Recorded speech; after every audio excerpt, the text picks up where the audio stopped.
नमस्कार बंधुरा स्वागत आमादेर चैनेले। आज के आमी आपनादेर बलिर समय शिकल दिए माके बेঁধে राखा हतो मालदाहेर मानिकोड़ा ग्रामे मा कालीर पुजोर इतिहास सेई विषये किछु तथ्यावली प्रदान करब। कथित आछे प्राय 300 बछर आगे पूर्णभबा नदी पेरिये एकदल डाकात मशाल जालिये प्रथम शुरू करेछिलेन मानिकोड़ा मा कालीर पुजो।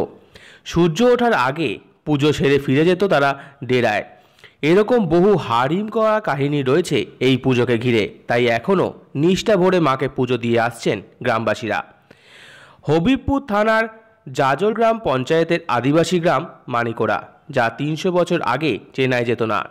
चारिदिक छिलो शुधुई जंगल। बांग्लादेश थेके सेई समय भारत बांग्लादेश भाग हयनि। एकदल डाकात पूर्णभबा नदी पेरिये एई पुजो प्रथम शुरू करेन। आबार ओई रातेई पुजो सेरे सूर्य ओठार आगे डाकातेर दलटी निजेदेर डेराय फिरे जेत। परे देशभागेर पर जमीदार भौरबेन्द्र नारायण राय एई मायेर पुजोर दायित्व नेय। अवशेषे 100 बछर आगे जमीदार भौरबेन्द्र पुजोर दायित्व तुले देन ग्रामबासीदेर हाते। तखन थेकेई ग्रामबासीरा मायेर पुजो करे आसछेन धूमधामेर साथे। এই পুজো ঘিরে গ্রামবাসীরা একটি তথ্য জানায়, যাকে তারা এই মায়ের মাহাত্ম্য হিসাবেই ধরে। এই পুজো কমিটির সম্পাদক সজল কুমার রায় জানালেন, একবার চক্ষুদানের বলির সময় মা সামনের দিকে হেলে যায়। সেই সময় থেকে মাকে শিকল দিয়ে বেঁধে রাখা হতো। এখন শিকল দিয়ে বেঁধে না রাখলেও প্রথম বলির সময় মায়ের সামনে কাপড় দিয়ে দেওয়া হয়, যাতে প্রথম বলি মা দেখতে না পায়। গ্রামবাসীদের মতে জাগ্রত এই মাকে নিয়ে আছে বহু কাহিনী।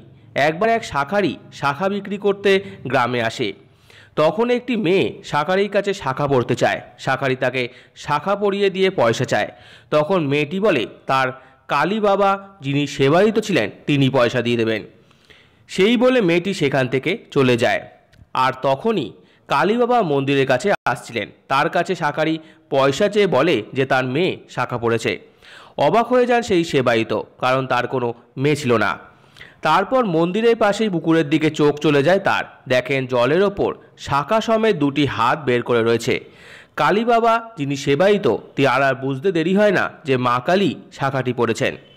সঙ্গে সঙ্গে তিনি শাঁখারিকে দাম দিয়ে দেন। আরও একটি ঘটনার কথা জানান গ্রামবাসীরা।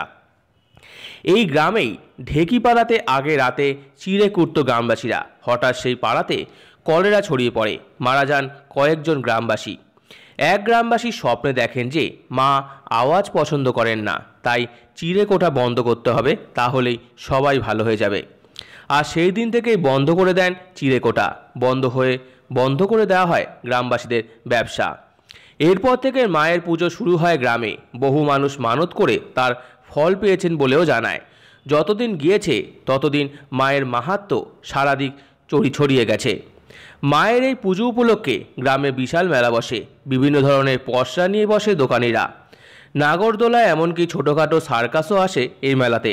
শুধুমাত্র এই জেলাই নয়, বিভিন্ন জেলা এমনকি অন্য রাজ্য থেকেও বহু মানুষ আসেন মায়ের এই পুজো দেখতে। তো আমার এই ভিডিওটি ভালো লেগে থাকলে অবশ্যই লাইক করুন, আমাদের চ্যানেলকে সাবস্ক্রাইব করুন, ভিডিও বাড়বেন শেয়ার করুন, কমেন্ট করুন এবং ধন্যবাদ।